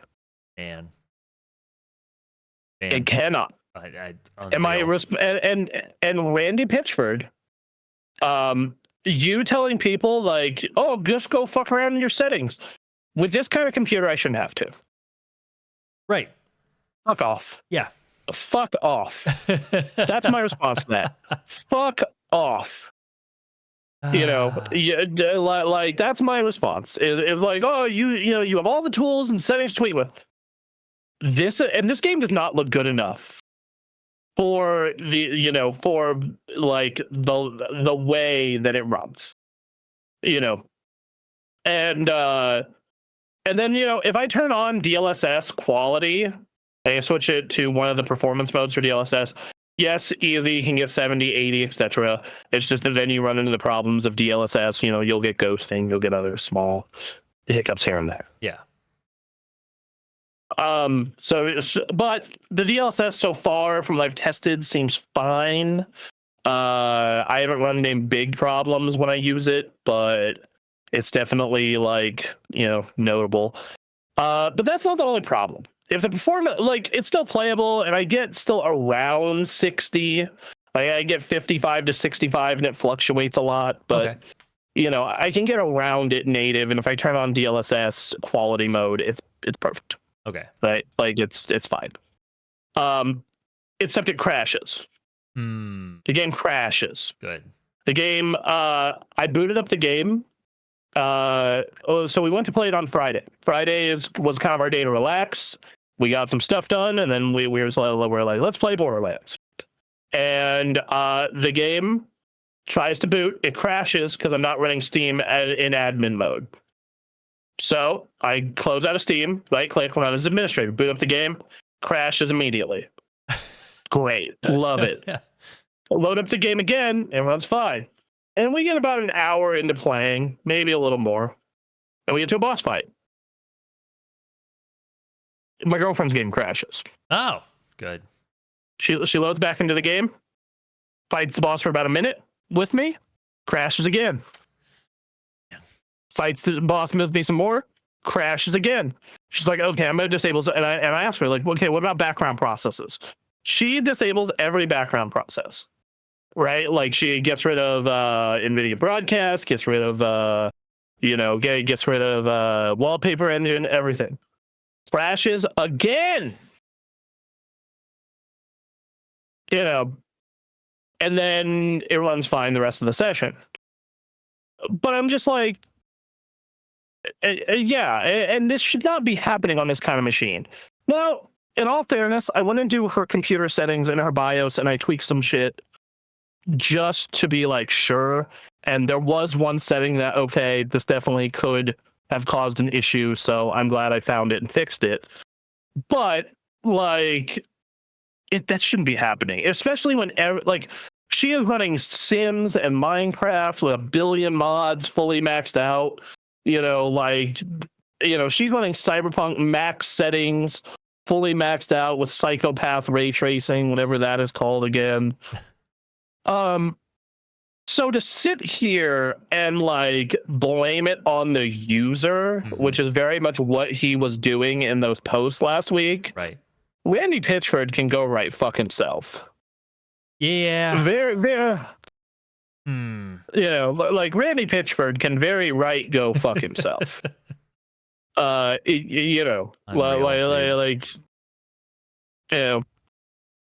yeah, like that. That's kind of that. Yeah. Otherwise, it's a fun game. It's very much a 3 out of 5 type game. It gets fun to play, but it definitely like for Borderlands people, they're probably into it, right? Yeah, if you love Borderlands, you'll get a kick out of this. Good. Okay. If you're like me and you like Borderlands, you'll have a fun time. All right. I had a great time playing it with the girlfriend and was, super had a great time, even though she was getting all the good loot. Sure. I'm actually excited to try some other characters because I tried kind of the big berserker guy and he's okay, but I kind of want to try the mech gun boy. He seems fun. Sure. And then they're putting out a like mercenary cowboy guy. And apparently he can flip a card and spin bullets in the chamber that facilitate random effects.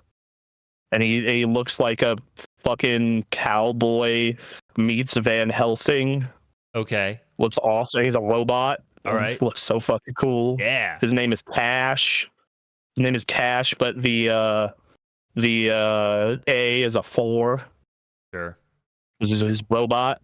Sure. Robot man. Yep. Fine. Yeah. So the writing has been like funny and a very like not in like the Borderlands 3 way, but more like 2. Like we did a side quest where we this farmer's like, rescue my cows from the UFO, and we did, and turns out the cows were like super hyper intelligent cows. Oh. And we freed them. All right. And that was funny. So yeah. Okay. Yeah, sure. That sounds fun. Dialogue, yeah, it's a good day. I highly recommend playing it with a group of people. I know Ray messaged me asking about how how it was, and I'm just like, Okay, I asked him, I think we'd have a great time playing it. I want you to know that I know you have a 5070 Ti laptop. It might still run like shit. Just be aware. Yeah. So yeah, and then the console for the version, from what I understand, is pretty stable. Other than every set amount of time you're gonna have to cash out of the game. So yeah. What a bummer, man. Yeah, they'll get this fixed over time, and then within a year you'll be able to buy the Game of the Year edition that has all the DLC and is fully fixed. Yep. So that's nice, I guess. But for right now, it's a little bit of a bummer. The performance issues. Yeah. But if it's fun, it is fun. Okay. All right. So if you're a Borderlands person, you may want to take a chance on this. Maybe wait a little bit, depending on how you're feeling. Yeah. I'll do a quick update on the other things I've been playing. Okay. My WoW season is basically over outside of playing casually. We downed the new raid on Heroic. Nice. Killed Demencius on Heroic. Fun fight. Very cool fight. Looking forward to just coasting until Midnight is out. Housing is going to be coming out sometime between midnight and now. Cool. For those who pre-order Midnight. Looking forward to that. Looking forward to setting up my house in our guild neighborhood. Yeah. I know the guild was joking not that long ago about, I wonder what the Solidarity neighborhood is going to look like. And it just looks like a slum. Yeah. So, yeah. Check that out. I am in the last 4 missions of Death Stranding 2. Cool. Yeah. I'm not sure. I'm glad that I don't do traditional reviews most of the time. Uh-huh. Because this game would be very hard to review. Okay. Because I think that mechanically it is way better than the first one. Interesting. All right. Like, it is significantly less frustrating, less annoying. Combat is a viable alternative in a big way if you just want to, especially if you do enough side missions to get upgraded weapons, like at the midpoint of the game. Like, I have a level 2-3 shotgun, and like with that thing, it's like, oh, most enemies are trivial. Just go. Okay.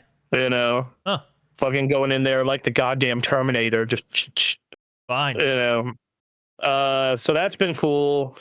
BTs are still really annoying. Yeah, I bet. It's like I'm trying to deliver this shit, and then like the thing is, you get the truck pretty early in the game, which for me turned this game into post-apocalyptic trucking simulator. See, now you're selling me on this, man. What? All right. Except it's depending on the route, every now and then you get interrupted by BTs that you have to blood grenade. Oh, sure. It's really fucking annoying. I just for some reason I had the image in my head of you stealth driving a truck through BTs and going like 2 miles an hour and steering. I somehow doubt that's what happens. I tried that, got caught, was like, oh fuck this, and just now anytime I'm going into a BT zone, I just like keep blood grenades handy, and then the second I get caught, blood grenade. All right, I'm off. Yeah, so all right. Yeah. I think like mechanically it's a lot more fun. Okay. I think it is a more enjoyable video game. I think it is so far the ending could save it. I think it is a significantly worse story. Oh wow. I think that the basically for large chunks of the game nothing happens really. Like, so the way that the game opens with you getting a small mission to connect Mexico, and you do. It's pretty short. It's the prologue. And then you get something happens, an inciting incident, and you have to connect Australia. Okay. Right? Yeah. That's the next one. Yep. And almost nothing happens. connecting Australia. Oh. You have a big plot point at like a pair. Like you get a big plot point about every 3 to 4 hours from me so far, at least. But Okay. then in the interim, it's like deliver these packages, and I'm like, okay, am I gonna get more story soon? Oh no, go be Amazon driver, and I'm like, okay, you know. And then yeah, you get the truck super early, so you just take the truck everywhere. Especially just like the first game, you can get vehicles left by other people. Mm-hmm. And I got a really good truck from this guy. All right. And I've just been rocking with that most of the game. Okay. Like it's just like using this other dude's truck to just be post-apocalyptic truck simulator. Really nice of them to lend you the truck for what you're doing. Nuts. Yeah. So yeah, like it's just I don't like that you can't listen to the music player outside of the chiral network. That's really goddamn annoying. I understand why lore-wise, but yeah, like playing a video game-wise. I think that like story-wise, it's just not as good. Partially, at least so far. Like I said, the ending could really make it. I think story-wise, it's just not as good. Partially, just because the first one filled that dead air with like world building and lore. Yeah. But they don't need to do that here because it's established. Right. You understand. Yes. So they try and build it out a little bit, but they don't really have much to build it with, in my opinion. It's like kind of tertiary stuff. So yeah, and then the main story so far, like when you do experience it, it's fine. There was like, this is going to sound insulting because I'm not a David Cage fan, but it almost feels like David Cage in the sense that there are these really powerful scenes, right? Right. Like that, these moments that really hit. Yep. And then you like think about it as a whole, and you're like, wait a minute.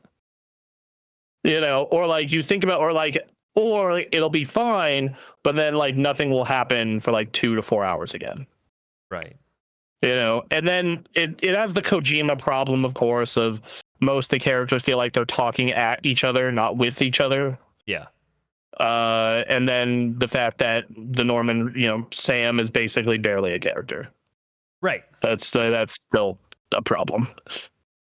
So, yeah, I like it more than I like the first one from the gameplay standpoint. Right. But as a whole package. As a whole package, I don't know, it's kind of the same. It just swaps one problem for another. Yeah. See, I love stuff like this. This is a passion project by an artiste, and it's weird. I'm so weirded out by this. And Kojima was saying like he needs to make the game worse because he needs it to be, but like the story sounds like it was the problem, which he would have come up with. He would have established that pretty early on, whereas the gameplay sounds like it's improved. Yeah, the gameplay improved a lot. I actually have had fun sometimes with the gameplay, like in a big way. Like I sometimes had fun with this game. That's more than I can say from the first one. Oh, man. So, all right. Yeah, like as for the broader game of the year discussion, dude, I don't know. The people are like, this is a game of the year contender. I'm like, have y'all played Expedition 33? Right. Have you seen good writing? That game is well written. This game is so far just okay. Right. Looking at my top 10 games of the year that I keep track of through the year, Death Stranding would be on the back half of it. It'd be on the top 10. It would be on in the bottom 3. Okay. Yep. All right. Pretty good. I've been disappointed by a lot of things this year. I can tell. This has been a very not great year for me as far as games are concerned. That's a bummer. There have been some stuff that really popped. Like, let me tell you, Expedition 33, banger. Sword of the Sea, sick as hell. Yeah. Ninja Gaiden Agebound, awesome. Tony Hawk, Monster Hunter, all great. I love Mario Kart. Right.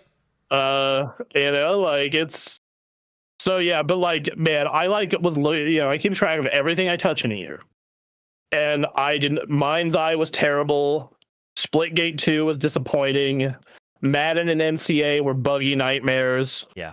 Eternal Strands was kind of just boring to me. Chimera Blade fell off. Gears Reloaded and Oblivion Remastered are both just those games, but prettier. Mm-hmm. Doom the Dark Ages, disappointment. Right. Avowed, pretty good. Okay. I want to play more Avowed when I get a chance. Puyo Puyo Tetris 2. Okay, yeah, that game was lit. Ninja Gaiden Sigma 2. It's a remake. That's a good remake. Hyrule Yakuza in Hawaii. I was very conflicted on because, like, I love all the new pirate shit, but then I'm so tired of beat 'em up Yakuza. I see. Because I have played like 9 of those in the past 10 years. Yeah. I mean, that's what the game has been for a long time. Like, outside of the Ichiban games, yes. I was going to say, the Like a Dragon seems to have captured you so much that, like, old Yakuza doesn't seem as appealing. It doesn't have the magic. It doesn't have Ichiban fucking thinking the world is Dragon Quest. Fair enough. Yeah. Ichiban, he's such a good protagonist. Maybe I'm just a fan of 40-year-old burnout protagonists, but can't imagine why. This is life living.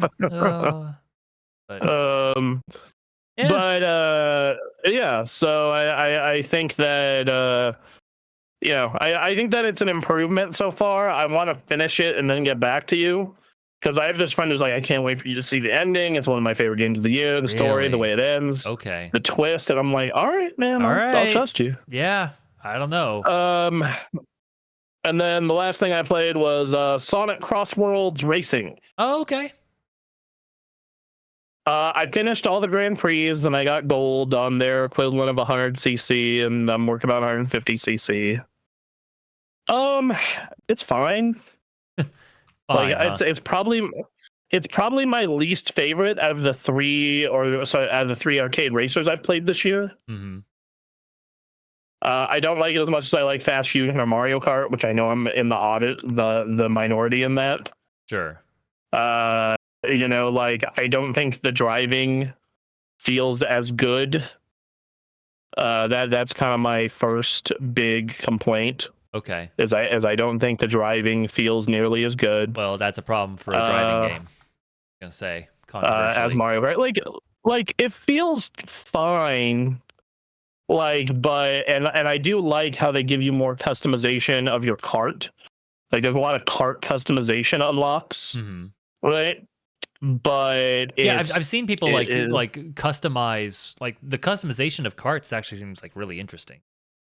Yeah, like there's a ton of stuff where you can make your cart glide and look almost exactly how you want. That's wild. Like that shit. Yeah, that shit's really neat.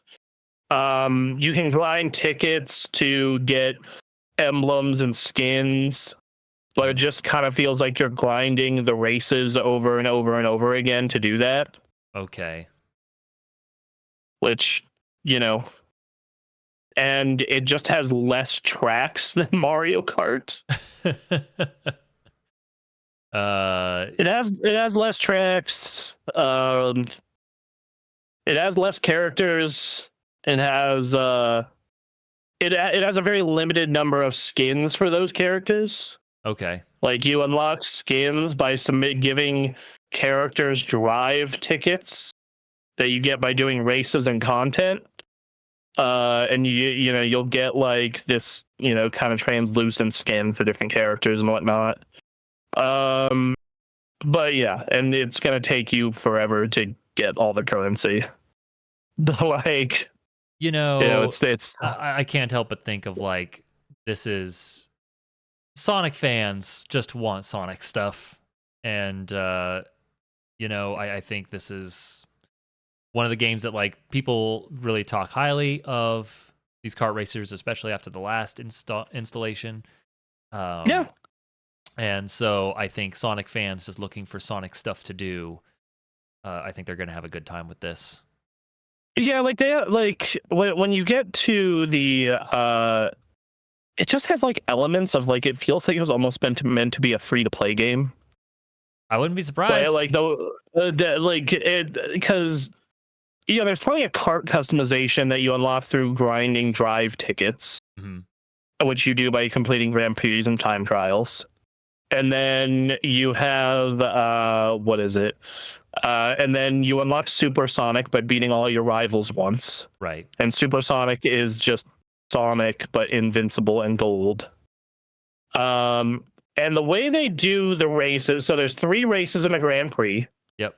Instead of 4, like Mario Kart. And there's technically 4 races, but the 4th race is every single track like back to back to back to back for 1 lap. Okay. So it's like you'll go through a portal and it'll lead to the next one. You go to a portal, it'll lead to the next one. Yeah. Yeah, I don't think the driving kills is good. I think there's less overall like content is what it feels like in terms of racing. I will say that there is, if you're looking for a more traditional kart racer though, because Mario Kart has the knockout, a lot of their content is knockout tour and the open world, like getting characters that way. Yep. Then this might be better for you because it is definitely a far more traditional kart racer. Right. So that is one thing in its favor. I think the roster isn't nearly as interesting, but maybe this is just me disliking the Sonic cast after a certain point. Right. Yep. Like, all right, Sonic, Tails, Knuckles, great. Amy and Big, sure. Shadow, Rouge, Gamma, all right, I'm here for it. Eggman, Metal Sonic, sure. Okay. And then the rest of these characters, please stop. Well, wait. So who do they got? All right, they got Cream and Cheese. Yep. They got Silver. Yes. They got Blaze. Yes. They got Vector. Yes. They got Espio. Espio, They got. I love that you know who all these people are. 100%. They got Charmy. Yeah, they do. Charmy B. Yep. They got Zavok. Is that the? He's from Lost World. Oh, okay.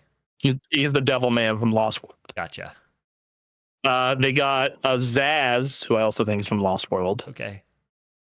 They got Egg Pawn, one of Eggman's robots. Sure. They got Sage. I don't know where she's from. I think I know Sage.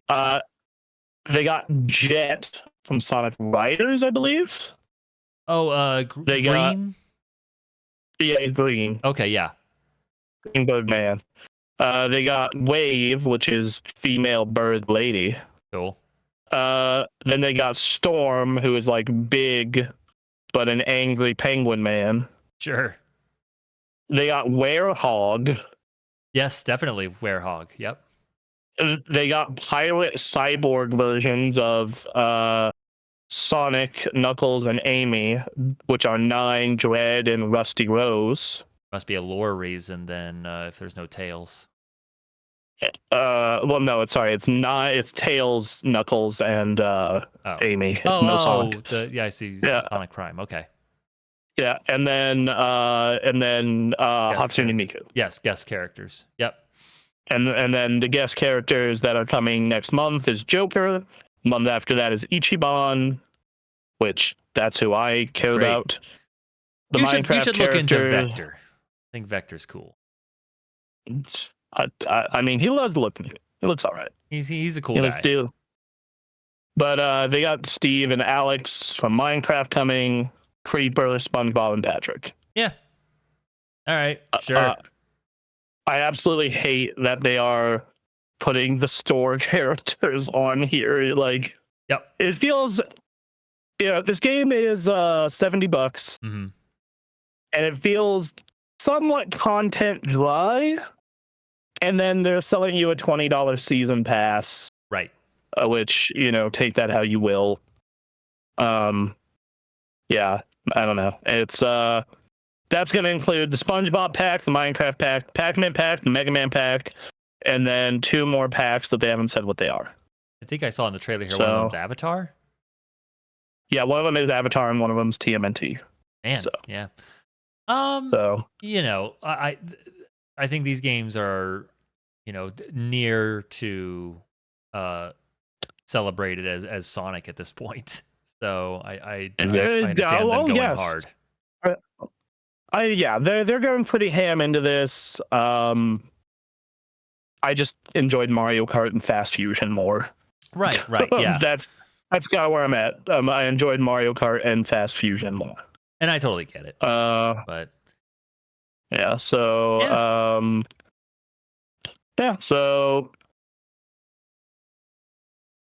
So all right, so Crossworlds, if you play Sonic the Hedgehog, if you're about Sonic the Hedgehog and you liked the last game, sounds like the driving isn't as good, but it's also, the modern one of these. So you want to go check that out. You can. How much is that? Absolutely. $70. Damn. Okay. 90 if you want the season pass version. Oh Lord. Your games and money. Yeah.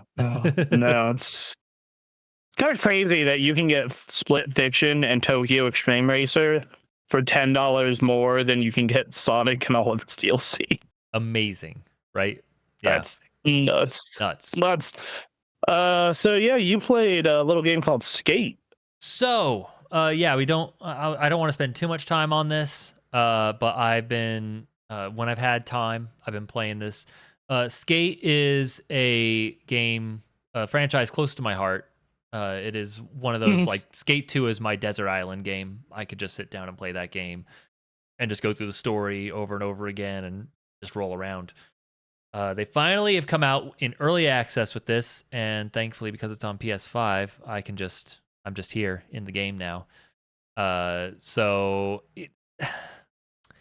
Mixed feelings, gone back and forth since hearing it existing, then seeing footage and hearing, word of mouth around it, then its release, hearing the technical problems, some of the stylistic choices, gameplay choices, and then the EA news, which we covered earlier in this podcast, also made things interesting.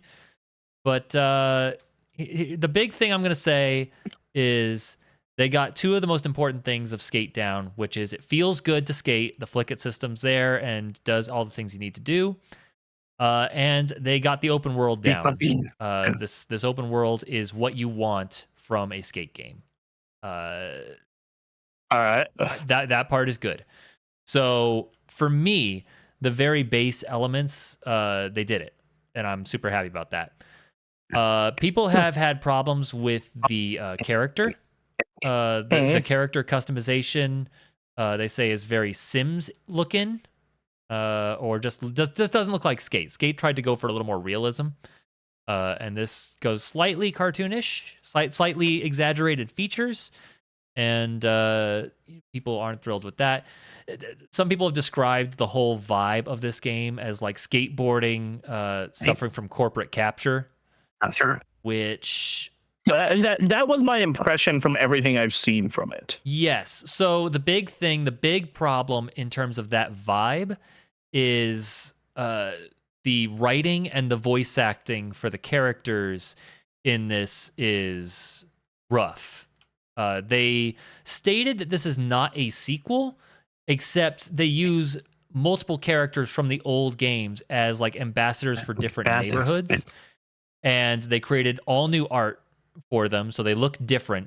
They got, instead of bringing back voice actors or trying to bring voice actors to sound like them, they got professional skateboarders to take on voice acting roles, which if you've ever seen a pro athlete try to do some voice acting, it's not good.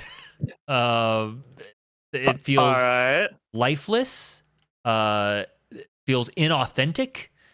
And then the writing Okay. itself, they're asking these pro skateboarders to say things that just like does not sound natural in any way. And then the person that follows you around, one of my big criticisms of Skate 3 was the person that followed you around was Shingo, who was the guy with the least personality of the people, of the characters established. But whatever, Retta's off doing brand stuff, or I don't know, whatever. In this game, you have V, who is an AI bot, I guess, like designed by Shingo, who learned how to develop apps because Shingo continues to suck. So at least they kept that part of him. But go on. but V is just knock those objectives out. You need to collect footy. That's short for footage. And it's like, what is happening here? Why are we doing this? This game has this feels like this has a lot of hello fellow kids vibe to it, which is weird because they do have people who know like about skateboarding and care, and then the writing and the voice acting are like feel like a completely separate group of people. I don't understand. And like they have people who like understand, importance in of different things that are important in skateboarding. You look at this area that I'm skating right now. This is a really cool area they've designed. Like this is actually a really cool example. This whole city of just really interesting architecture that is not designed around cars, but instead around skating, while also like assuming that people live here. And that's really cool. And then you listen to people talk. I haven't turned off V yet, but I'm about to, because just chiming in with voice lines I've heard all the time, which wouldn't be a problem if that person had personality. If it was Retta, and it's not. It's just this random robot lady, and it's like this is not. How would you feel if it was DJ Atomica? 100%. Absolutely. I would love DJ Atomica to come here and commentate on stuff. So there are objectives. There are 3 neighborhoods that are unlocked. One is locked in that you can't do missions and stuff, but you can skate around in it. They don't put any barriers on that, which is nice.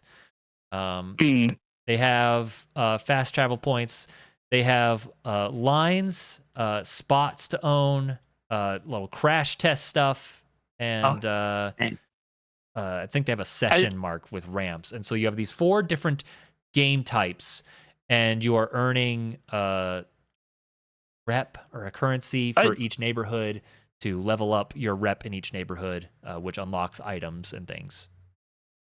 I keep seeing these fucking TikToks of this dude who made Jesus and is like doing the pose where he holds the skateboard as cross. Yep. And like just doing that through church window. Yep. Yeah, that. And he'll do that into like through a church window. Yes, that's over in Goldcrest Village. Yep. I like how you already know. I like how you're like me with Burnout Paradise, where you already know where that is. Yes. Yeah. The streets. I know exactly where that is. That's over. There's a cool area outside the church where they like. Here's this walkable path that is good for skating, but it's also incorporated with the church's graveyard. I think this is a really neat idea. But yeah, people are doing fun things with crashing. Because the map itself is smaller, they've created more vertical space. Here's this tower that is entirely meant to be climbed up. Which is something the first time. It's like, oh, this is a neat thing. Here's a skate video game. I'm spending 10 minutes climbing this tower. And you got your Samus ball roll, which is always fun. Different parkour moves you can do to get around and do a little bit of platforming to get to spots, which is fun. I don't know. I think there's not really much of a story going on right now. It's just about earning rep and getting points. And then there's a shop, which is constantly rotating items. You got Vans branded stuff to get now. They got a skate man. They got a Grim Reaper guy.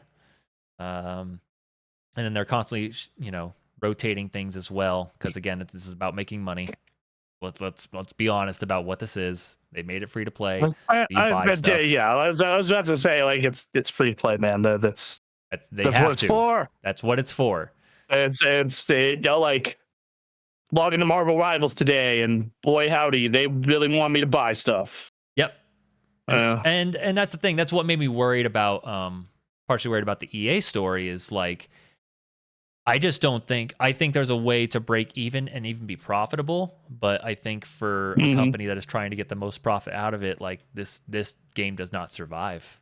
I just don't. Long term. That's. I wish EA didn't own so much cool shit. I know, right?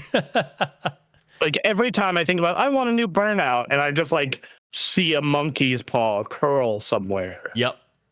So that's where I'm at with that. It's pretty bad. It sucks. But yeah, so we'll see what happens with the future of Skate as things go along. I like to think there's a community that cares to keep it going, but also the community itself has been vocal online complaining about things that really it's not worth complaining about, to be honest. I think there are things that need to be improved for sure. I think there are things that need to be changed, but the developers have been vocal. They've been communicating with the community.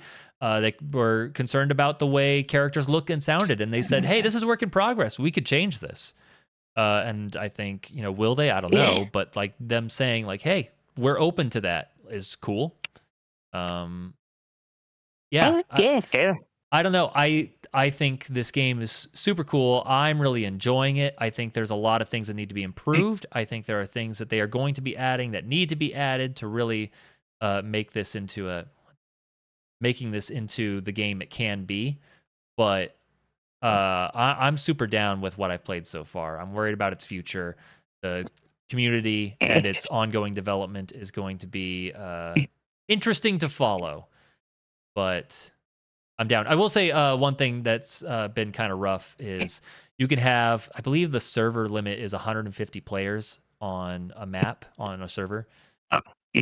And it's neat, except I've also noticed I'm on PS5, base PS5, and when it gets to those numbers, I run into frame rate issues. Not like to 30 FPS or anything, but certainly noticeable to my eyes, and I'm not the kind of person that tends to notice slight dips below 60. So yeah, there's some performance issues here. There's been issues of soft locks. People have been complaining about soft lock issues. I've run into it once. But like that's a huge problem for people who are trying to get like the best skating game out there, because it's hard to make a good skating game, and people have really rebelled against 3 and 4 the way that went. Tony Hawk Pro Skater 3 and 4 remake. I like that game. I know. People like the game a lot. People want a completely accurate remake of 4. Oh, shut up! That has just destroyed it for them. Shut up! Oh my fucking god! You're gonna get your Underground and Underground 2, man. So some people have their favorites. I understand, but yeah, it's pretty bad. What the hell? These people are flying across this. This is wild. Yeah. Oh, Bronson, did you freeze up on me? I hope you haven't. It looks like you have. Well, man, look at this. It looks like we're going to end this podcast here. This is Skate. Skate is fun and cool and needs a lot of work. It certainly is not worth a lot of the negative. Like, I think IGN reviews gave it a 4 out of 10, which I think is bullshit. Apparently, Discord did not telling me shut the fuck up to the people on the internet. Okay. Yeah, so, get out of here. Yeah, they're like, oh, don't you fucking know? They're right about Tony Hawk 4. Fuck up. No, what I'm saying is, shut the fuck up, fucking people. Like, just enjoy that they took the better Tony Hawk format and applied it to 4. Enjoy that. Right. But like, fucking get out of here. I want to. God, people. Fucking people. They improved Tony Hawk 4 then. What they did. What they fucking did. I am pleading the 5th. I'm not getting involved. Yeah. Fuck out of here. So I don't know. I will say also, I just was reminded pulling this up. The soundtrack I think is cool. I think they've successfully, gone with the vibes of Skate previously and have brought it to more modern. You brought some more modern songs. They got Turnstile in here. They got some good stuff I've never heard of, and it's like, man, this is great music. So I ain't down. Yeah. Like I was saying while you were frozen, IGN I think gave this a 4 out of 10, and I think that sucks. I don't think Did they say why? I mean, they've had issues with there's like I've been saying, there's technical issues, there's weird voice acting and writing issues, there's no story yet. You are just they are doing through this tutorial thing where it's like, we're gonna lead you through each of these neighborhoods, and we're gonna have Slappy not sound or act like Slappy and be like, wow, that was killer, and just the vibes are off in a number of ways, and I totally admit that, but they got the skateboarding and the maps and the soundtrack right. Like, that's 80% of the game for me. That's huge. And yeah, there's other stuff, but they also are going to be unloading, in seasons. They're going to be adding, content as time goes along. So depending on how they do that, they can really manage that well. They could manage it really poorly. It's an early access, and that's, I'm not a big fan of early access releases for that reason from a reviewer perspective, but yes, it's the whole reason I didn't buy Tokyo Extreme Racer is because it was early access till this past week. Right. So now I'm going to consider picking up Tokyo Extreme Racer because of that. Yep. So yeah, I think this game is cool.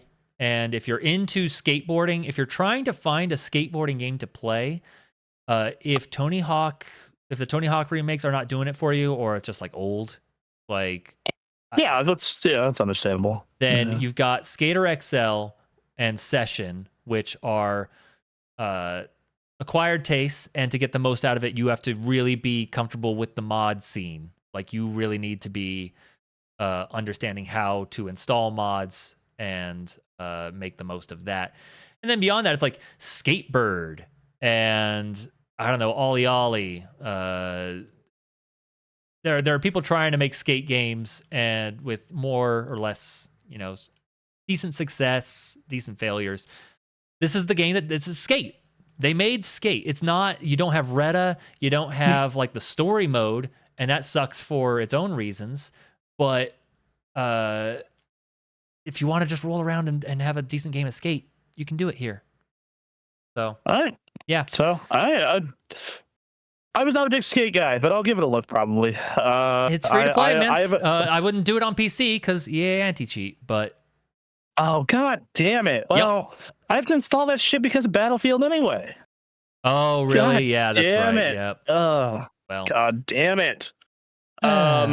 But this is neat. So if you do jump into Skate, let me know. We can hang. It's crossplay.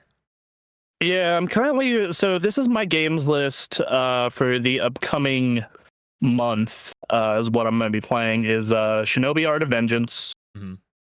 Which I hear is really good. Yeah, I'm going to be finishing Death Stranding and start working on Donkey Kong some more.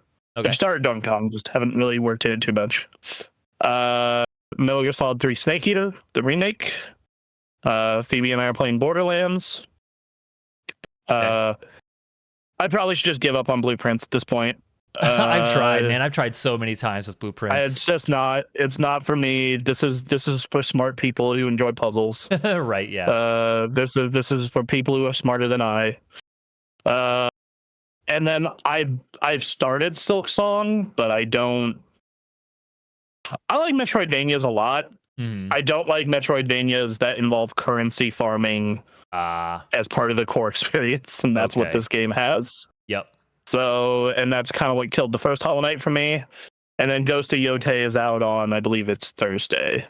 Okay. Yes. So that's kind of like I got busy because I'm gonna be trying Keeper when it comes out on Game Pass. Mm-hmm. Because I want to support Tim Schafer. Yeah. Yeah. Ninja Gaiden 4, same thing. I wanna see what Platinum has now that Kamiya is gone. It's interesting, right? Like, yeah. Yeah. Gotta check that out. And then Dispatch comes out in mid-October. That's right. Like I'm super. That game looks so. Dude, try the demo for it. The demo's super short. It's like 40 minutes long. For Dispatch. If that. Okay. Yeah, for Dispatch. And it's like you are. It's a management sim, but for superheroes, like an incompetent superhero team. Okay. And yeah, it's super fun. Okay. And I got a lot of stuff that I want to try at the end of the year. I hope it is not nearly as disappointing as the first part of the year. I mean, you know, traditionally video games have been that, where it's like a lot of the best releases they start throwing them in September, October. Like I'm stoked for Yote, I'm stoked for Battlefield, I'm stoked for Dispatch and Luminous and Metroid. You know, so there's a lot that I want to see in this back half of the year. You know, and I'm hoping that it makes up for it. Pokemon ZA looks cool even. Right. The game looks like it'd be neat. So yeah, like there's a lot of stuff where I'm like, okay, the time is now, because if I were doing an absolute favorite games of the year list, I would have like a top 7. Okay. Yeah, so we need to hopefully we'll get some more releases here in the next couple months that can blow your socks off. Yeah, you know, if the demos of Luminous and Dispatch and Battlefield are anything to go by, yeah, oh boy, especially that Luminous demo. Ooh, that was some good shit. Yeah, Luminous holds a special place in your heart. So as long as they do that decently, it should be good. Yeah. Anyway, I think that's a show. I think that's a show, you guys. Be sure to like and subscribe on YouTube. Follow us, and we're on Discord. If you want to join us to talk about video game stuff there. We are on social media. If you want to listen to us on podcasts, we're on, you know, whatever the most popular podcast places. Surely, you would think. Mm-hmm. And Spotify, iTunes, Amazon, we're at all of them. Yeah. So thank you guys for hanging. I hope you have a wonderful week of video games ahead of you. And that's what we're gonna do. So bye. We love you. Bye bye.